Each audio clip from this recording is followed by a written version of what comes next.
that is getting more people involved in the electoral process. For those of us who've registered voters or people who are just talking to others in Cortland County, we have a lot of disenfranchised potential voters here.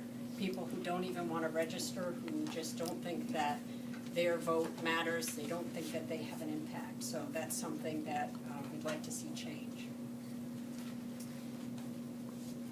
Thinking about the effects of big money, in New York State last year alone, 127 large donors accounted for a third of the money given to New York candidates, and that was almost $17 million. Just 127 donors, $17 million. That's a lot.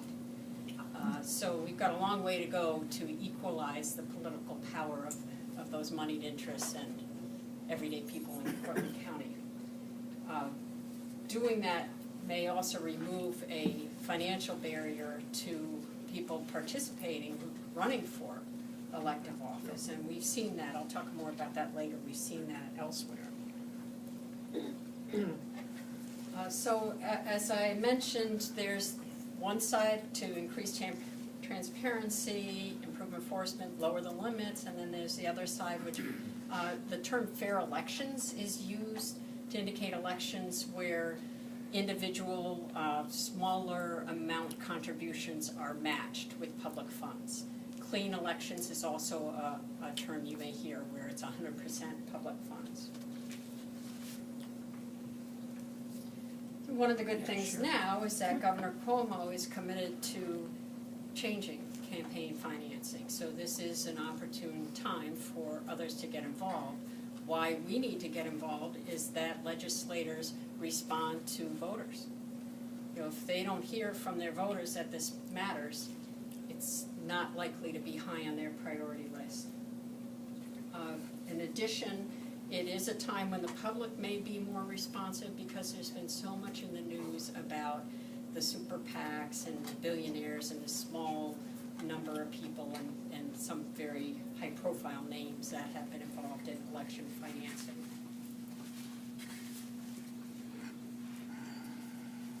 This kind of timeline here is just a small subset of the federal campaign finance laws that have been passed in the U.S. And you can see that this has been going on for a really long time. The first thing on the timeline there is 1867.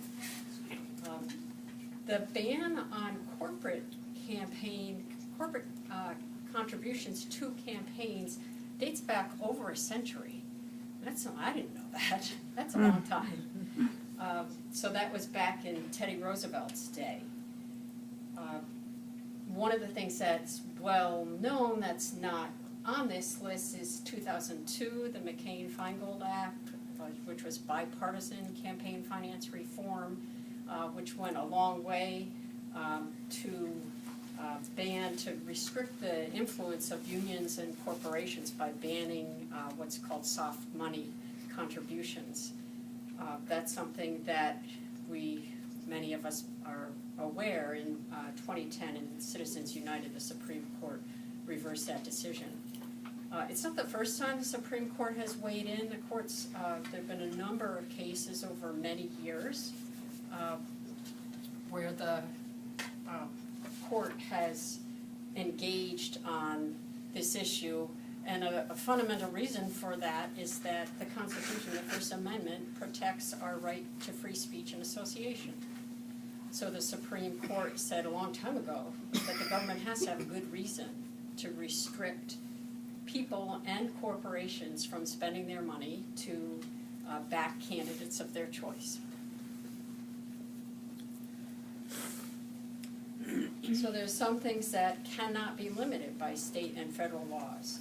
Back in 1976, the Supreme Court limited candidate spending, except, they struck down the limits on candidate spending, except in the context of voluntary public financing, if someone accepts voluntary public financing. The court also held that an individual cannot be prevented from spending their whole fortune to get elected. And we saw in Connecticut that Linda McMahon could spend $100 million to try to get elected to the Senate twice. Her case was unsuccessful, but that was her right. Another thing that can't be limited is independent expenditures, whether by an individual or another entity. Independent expenditures means those that are not coordinated with the candidate's campaign.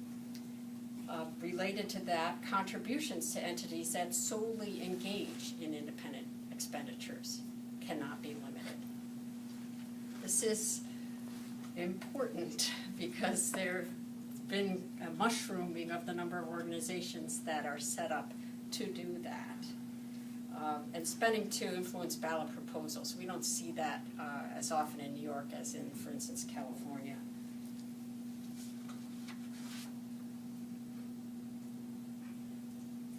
If we look at the 4 pillars, you'll keep hearing about these through the talk. So maybe by reinforcement, you'll walk away with thinking of these 4. I think the 2 central ones are the contribution limits and disclosure.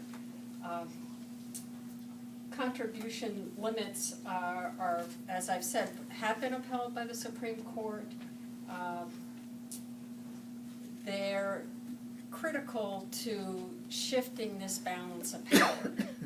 And we'll see later in the presentation of how out of sync New York is with a whole lot of other states. On the disclosure, there are some types of disclosure that we've just seen, are prohibited by the Constitution, by federal law as well.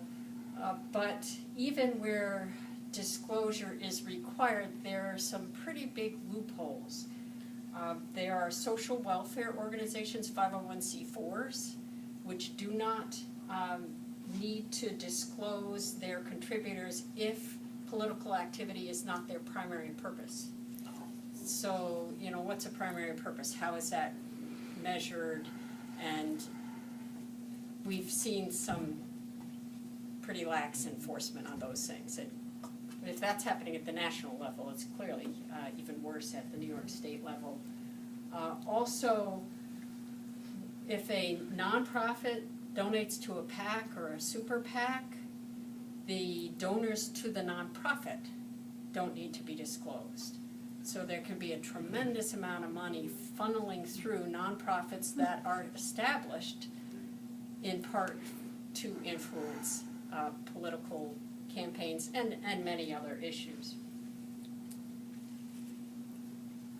The other 2 pillars, once let's assume we do, clean up campaign finance laws, they've got to have teeth.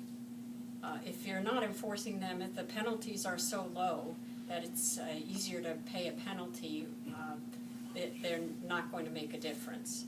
And then public financing is this fair election principle of matching grants for small donors is an important part of shifting that balance. If we look at New York State law, well, firstly, New York's campaign finance law applies to elections for governor and other statewide office, as well as state senate and assembly. And in the next couple slides, I'll go give some examples about how high New York's contributions are. Also, the wording in New York statute is quite vague. So where it says they prohibit personal use of campaign funds, periodically we'll get something hitting the news about they were paid for babysitters or cigars on golf outings or other things that I think most of us taxpayers wouldn't be too happy about.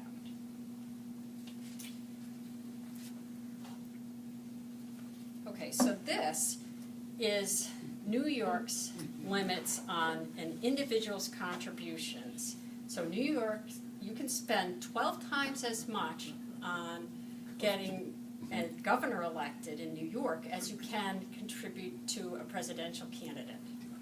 So over 60,000 versus 5,000 limit on an individual contribution to a presidential candidate. And if we compare New York on the left with the average across states for governor, it's over 60 versus about 8,500. Well, if you take New York out of 8.5, it's more like 7.5. You know, do the math. So New York is just way out of line with the spending that's happening elsewhere. So that's